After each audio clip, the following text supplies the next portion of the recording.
پاکستان جو ہے اس نے ایک اپنی ڈیفنس میں ایک کارکردگی دکھائی ہے اور پاکستان نے اپنا ایٹمی صلاحیت بھی حاصل کی ہے، میزائل بھی بنائے ہیں، اور آج بھی جو پاکستان نے ایک فتح 4 کروز میزائل جو ہے اس کا تجربہ کیا ہے، جس میں یہ پورا ایک نیویگیشن سسٹم جدید ترین ہے اور 750 کلومیٹر تک وہ مار کر سکتا ہے، اور یہ سب اپنے داخلی وسائل سے اسے بنایا ہے، کوئی بیرونی ٹیکنالوجی اس میں شامل نہیں ہے، اور یہ پورا جو ڈیفنس سسٹم ہے اس کو چیرتا ہوا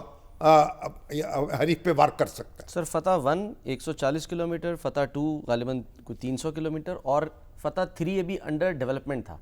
وہ ابھی اس کا تجربہ نہیں ہوا، لیکن فتح 4 کا جو ہے وہ کر دیا گیا ہے، شاید ظاہر ہے کیونکہ جو بھارت نے حرکتیں کی ہیں اس کے جواب میں۔ اب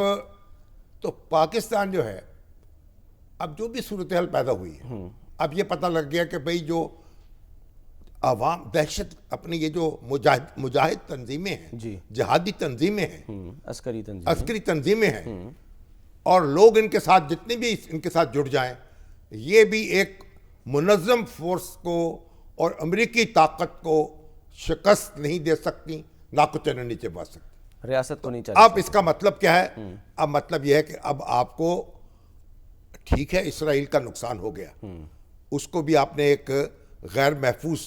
کر دیا، اس کو بھی احساس عدم تحفظ جو ہے اس کے احساس میں مبتلا کر دیا، لیکن اب یہ ہے،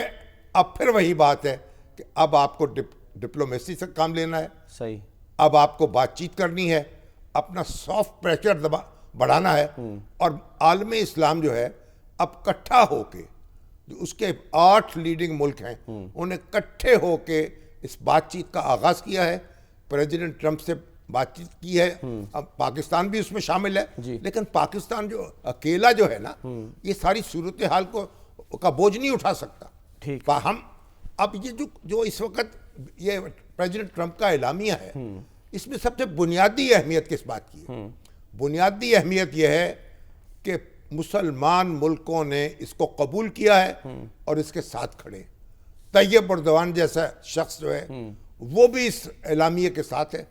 اور ہم تو اپنی جگہ موجود ہیں، اور پورا عالم عرب جو ہے وہ اس کے ساتھ ہے، انڈونیشیا جو ایک بڑی فوجی طاقت ہے عالم اسلام، وہ بھی اس کے ساتھ ہے۔ کیونکہ شامی صاحب موزوری تو پہلے بھی دکھائی نا اسرائیل نے، لیکن ہمیشہ بیانات آتے تھے عرب لیگ کی طرف سے، OIC کی طرف سے، تو اس بار اکٹھ جو ہوا ہے اس کی بنیادی وجہ پھر کیا بنی کہ اکٹھے ہو بھی گئے؟ اس کے بنیادی وجہ کو معلوم ہوا کہ اسرائیل جو ہے اب اس کی موزوری آگے بڑھ رہی ہے، وہ مختلف ملکوں پہ حملہ کر رہا ہے، اور قطر پہ حملہ کر دیا ہے، اور اس کا شام کو تاراج کر دیا ہے، اس سے پہلے ایران کو کس طرح نشانہ بنایا ہے۔ تو بات یہ ہے کہ یہ جو اب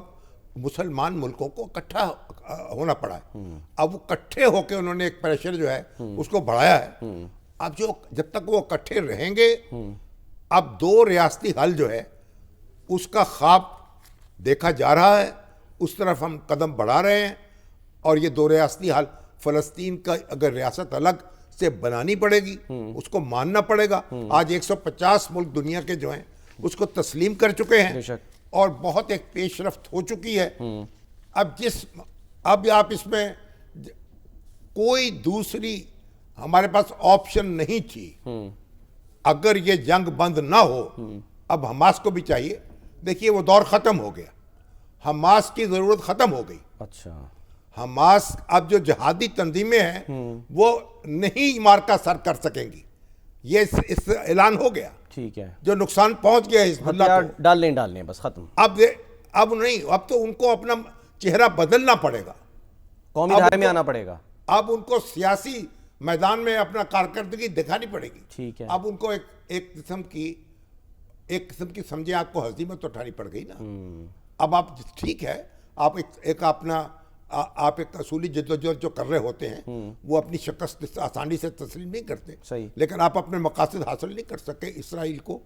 ناکو چنے نہیں چبا سکے، اس کو سرنڈر نہیں کر سکا اسرائیل۔ تو اب آپ کو اب یہ جو تنظیمیں مجاہد تنظیمیں ہیں، جہادی تنظیمیں ہیں، اب اعلان ہو گیا کہ بھائی یہ جو ہیں یہ فیصلہ کن لڑائی نہیں لڑ سکتی، یہ شکست نہیں دے سکتی اسرائیل کو،